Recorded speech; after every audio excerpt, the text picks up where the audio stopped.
It was just a brief moment, two presidents shaking hands at the Nelson Mandela Memorial Tuesday.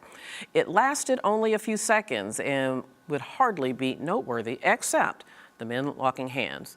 U.S. President Barack Obama and Cuban President RAUL Castro, whose nations have been mired in a Cold War antagonism for more than half a century.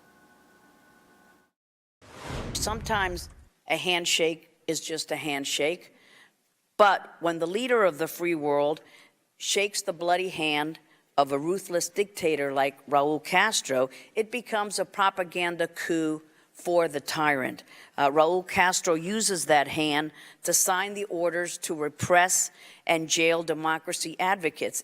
Ladies and gentlemen, today is about honoring Nelson Mandela.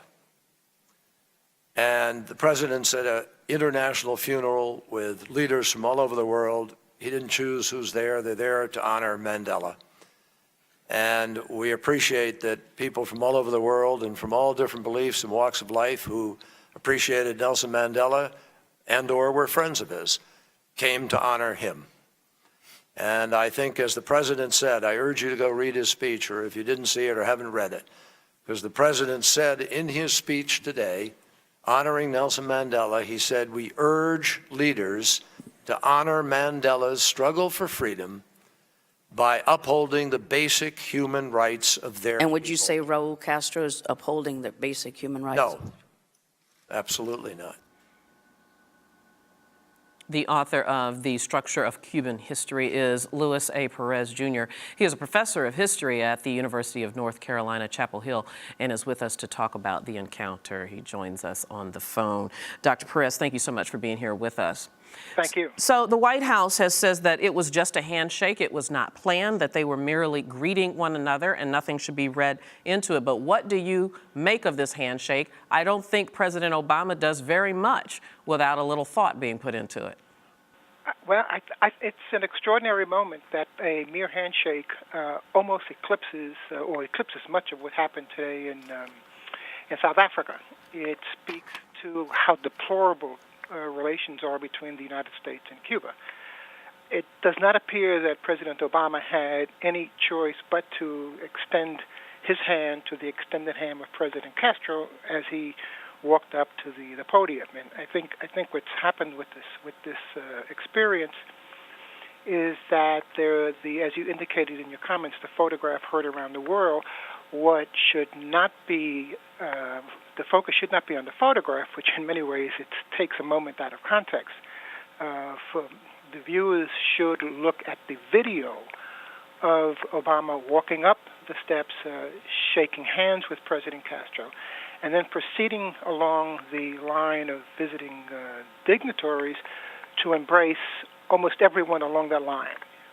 And so what this does is to recall a new policy approach that had been taken by the Eisenhower administration late in the 50s when the United States determined it was going to revise its previous support of dictators throughout the region, in which the mantra of the Eisenhower administration fell something on a very, very easy formula that the United States would shake hands with dictators correctly and properly, but would give an abrazo to the Democrats with a small d. That is, those leaders who the United States deemed to be worthy of U.S. support would receive an embrace, and those leaders deemed to be dubious and questionable would receive a handshake. And it appears, ironically, that is what transpired today. I wonder how much political trouble this is going to put the president in. What do you think? I can't believe that this would create a stir among anybody who has just even a passing appreciation for the circumstances in which this occurred. For the President of the United States not to shake the hand of the President of Cuba at that moment in that location would have been so utterly unseemly that it is inconceivable. It is inconceivable that would have occurred.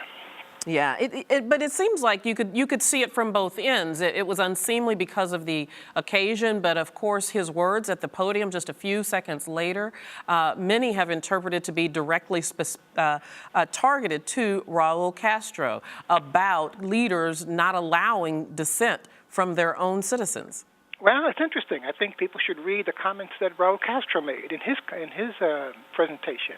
And he talked about Cuba's struggle for national liberation, self-determination, and the degree to which Mandela was an inspiration to the Cubans, the degree to which Cuba, like South Africa, had to overcome decades of racial animus and American tutelage to attain a measure of self-determination, national sovereignty. So we could compare both their comments side by side, and they each deliver a different moral. Yeah, indeed. And of course, both presidents have signaled individually that they are open towards some sort of new era in relations between U.S. and Cuba. Yes, the Cubans have been at the position the Cubans have articulated now for the last decade or two, and their only condition to negotiations with the United States is that there be no conditions. And the United States has imposed conditions on those discussions, and we seem to be at a stalemate exactly on those terms. Indeed.